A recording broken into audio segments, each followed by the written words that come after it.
एक पाकिस्तानी काफी समय बाद पाकिस्तान गया। अपनी जमीन पर कदम पड़ते ही उसने वहां पड़ी मिट्टी को उठा लिया और चूम के बोला, अब अपने वतन की मिट्टी में वो खुशबू नहीं रही। तभी पास खड़ा दूसरा पाकिस्तानी बोला, भाईजान आपने मिट्टी नहीं टट्टी उठा ली है।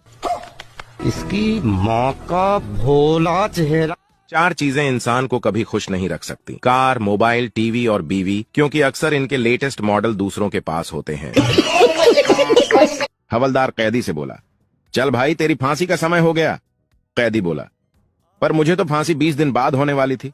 हवलदार बोला, जेलर साहब बोलकर गए हैं कि तू उनके गांव का है, इसलिए तेरा काम पहले।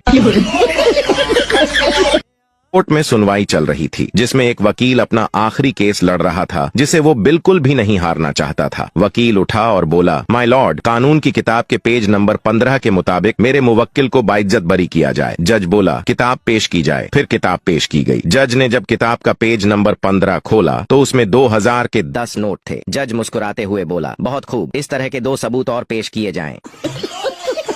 एक बार स्कूल में मैडम पढ़ा रही तो बच्चों से सवाल पूछा, बताओ ताजमहल कहाँ पर स्थित है? तो सारे बच्चे बोले, मैडम आगरा में। तो मैडम बोली, गलत जवाब, ताजमहल गाजियाबाद में है।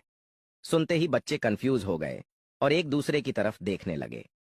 फिर उन्होंने यही बात घर पर बताई तो सारे बच्चों के माँ बाप इकट्ठा होकर अगले दिन हेडमास्टर के ऑफिस पहुंचे और बोले, आपकी मैडम बच्चों को गलत पढ़ा रही है, ताजमहल गाजियाबाद में बता रही है। फिर हेडमास्टर बोला, पहले तो सारे अपने अपने बच्चों की फीस जमा कराओ, और दूसरा, आप 6 महीने से बुलाने से भी नहीं आ रहे हो, और जब तक फीस जमा नहीं होगी तब तक ताजमहल तो गाजियाबाद में ही रहेगा। शराबी सड़क पर पड़ा हुआ था। पुलिस वाले ने आकर पूछा, इतनी क्यों पी रखी है? शराबी बोला, क्या करूं साहब, मजबूरी थी। पुलिस वाला पूछा, कैसी मजबूरी थी? शराबी बोला, बोतल का ढक्कन खो गया था।